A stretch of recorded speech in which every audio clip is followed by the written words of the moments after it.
Matin Sport.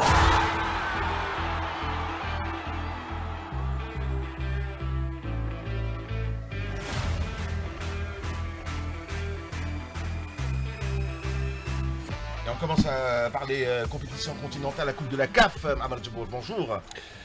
Bonjour. Demi-finale aller. La première manche de la Coupe de la Confédération africaine de football n'a pas souri à nos clubs. Je m'explique. Hier, l'USMA d'Alger, ils ont dominé le match. Ils auraient pu marquer 2-3, ils ont eu des occasions pour marquer. Mais il y a eu cette stérilité sur le plan, au niveau de l'attaque de l'USMA d'Alger. Je peux vous citer cette attaque d'Er Khaldi qui a été fauchée dans la surface. L'arbitre égyptien a refusé d'accorder le pénalty après avoir couru à la VAR, alors que le défenseur adverse avait clairement levé son pied pour commettre une faute. 50e minute, nouvelle action litigieuse. Une nouvelle fois, l'arbitre prend une décision contraire. Il va à la VAR. Lui également, Dhiri qui marque à son tour. L'arbitre refuse le but. En d'autres termes, c'est une accumulation d'occasions, de contestations et d'arbitres qui décident de dire non. Alors, on va revenir sur cette rencontre. L'USMA d'Alger, je rappelle, un 0-0, mieux vaut un 0-0 que d'encaisser un but avec une victoire. Pourquoi ? Parce que vous le savez que sur le continent, la règle du but marqué à l'extérieur est encore valable en cas d'égalité. Elle donne l'avantage à l'équipe qui a marqué le plus de buts à l'extérieur. Et dans ce cas, 0-0, c'est très bien. L'USMA préserve toutes ses chances de qualification, bien qu'on aurait voulu que l'USMA marque 1 ou 2 buts, ce qui n'était pas le cas. Sur ce match, on va écouter tout d'abord l'entraîneur, Lamine Daï de l'USMA d'Alger. L'essentiel, c'était de gagner. Je pense que sur ce match-là, on n'a pas grand-chose à reprocher aux joueurs. Ils sont allés au bout d'eux-mêmes, ils ont donné vraiment ce qu'il fallait. On a marqué, malheureusement, ça n'a pas été accordé. S'ils jouent avec la même intensité, avec la même envie, avec le même engagement, il n'y a pas beaucoup d'équipes qui peuvent résister. Je crois qu'on mérite la victoire. Mais ceci dit, on est encore en vie. Il faudra gagner, tout simplement.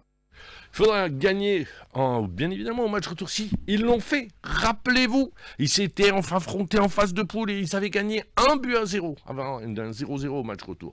Donc, il le dit très bien. C'était donc Lamine Ndiaye, l'entraîneur de l'USMA d'Alger, au micro de Rostom Yahya Cherif. On va rester avec les réactions, avec l'attaquant Ahmed Khaldi, qui revient sur comment l'arbitre, comment est-ce que ce dernier a dirigé cette rencontre et sur les erreurs et sur les buts refusés. Toujours au micro d'Ali Hamouche. الحمد لله حنا درنا اللي علينا والناس كامل شافت باللي عندنا ضربه جزاء شرعيه اللي ديسيزيون تاعو ماهيش على صواب يتحمل مسؤوليته وكاين مسؤولين كبار هما اللي يحاسبوه حنايا هذا ما يزيدنا لا عزيمه باذن الله راح نقدموا اللي علينا نوجدوا المباراه هذه كما يلزم الحال وباذن الله نروحوا باش نجيبوا لنا كاليفيكاسيون. Et bien voilà, une qualification qui se jouera à l'extérieur. C'est le cas également du Shabab Riadi de Belouizdad. Pourquoi j'avais dit ça n'a pas souri au club algérien. Le CRB, c'est compliqué, lui, vraiment, la situation. Alors que sur la deuxième mi-temps, le CRB méritait mieux. C'est vrai que la première mi-temps, ce but marqué sur une seule occasion. Une erreur défensive qui a coûté très cher au Belouizdadi avec ce but. Eh bien, le CRB a essayé de revenir 2 fois la barre transversale des occasions de but. Il y a eu un but que l'arbitre a refusé. Alors, moi j'ai revu. C'est vrai que le ballon va vers la main du joueur. L'arbitre, dans un premier temps, accorde le but. C'est au niveau de la VAR, l'arbitre dame du Zimbabwe, qui, elle, dit non, et il l'a suivi.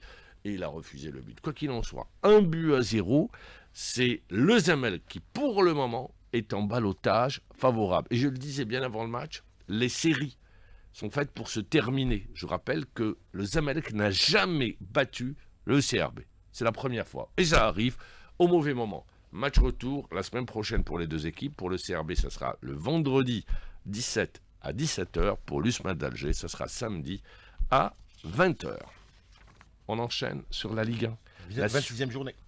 La suite de la 26e journée. Avec 2 matchs au programme. La JS Saoura, qui cette saison, sans faire trop de bruit, reste sur le podium. Une équipe de la JS Saoura, face à un mal classé, le Parado Athletic Club, a fait match nul, 1 but partout. Akbou, qui a retenu les leçons de son accession, qui avait eu des difficultés l'année dernière à se maintenir, eh bien Akbou est sur le podium. L'équipe d'Akbou occupe la 3e place avec 43 points et 2 matchs de retard. Akbou a battu l'Entente de Sétif 1-0. Voilà concernant les 2 derniers matchs. Je rappellerai que le Mouloudia d'Oran a battu le MB87 de buts à 1. Le Mouloudia d'Alger a pris le meilleur sur le Bayet 3-0. L'Espérance de Mostaganem s'est inclinée 3-0 à domicile, battu par Hanchla. Ben Aiknoun a battu la SO-Schlef de buts à 1. Pas de vainqueur entre la JSK. La JSK qui ne gagne plus sur les 2 derniers matchs. Elle menait 2 buts à 1 dans le temps additionnel. Eh bien, le CSC marque le but égalisateur. 2 buts partout. Le classement, je rappelle que le Mouloudia d'Alger, ça y est, sacré champion d'Algérie, reste la 2e place, synonyme de qualification à la Champions League africaine, qui reste en jeu. La 3e également, synonyme de qualification à la Coupe de la CAF.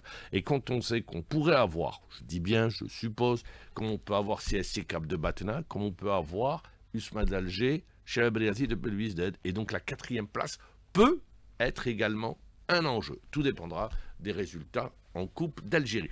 Vous avez suivi l'Assemblée générale de la Fédération algérienne de football.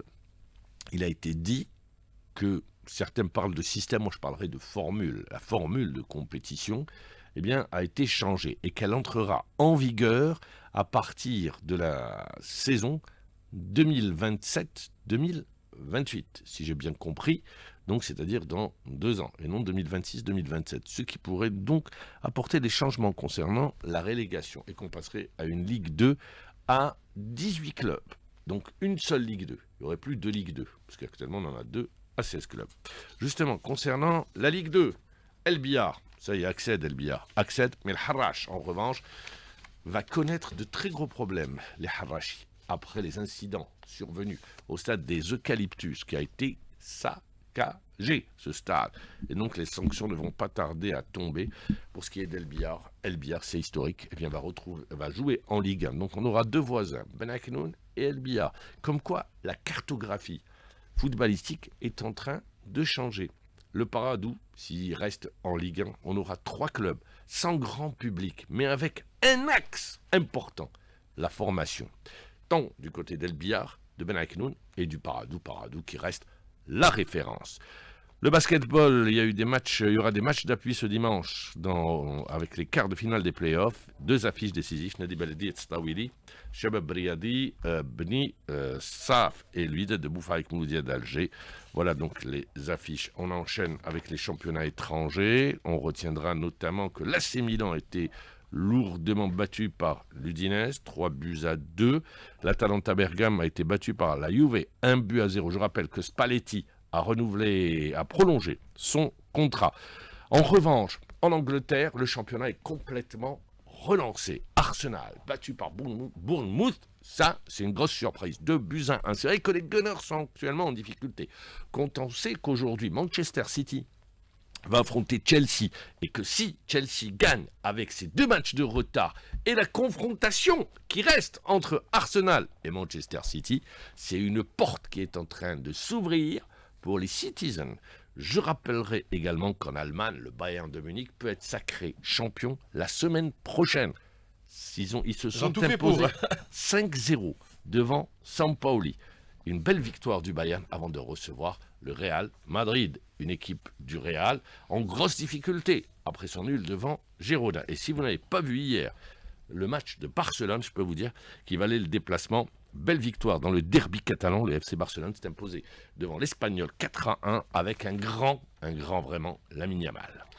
Merci Mohamed Jabourj. Il est 7h29 sur Alger Chaîne 3.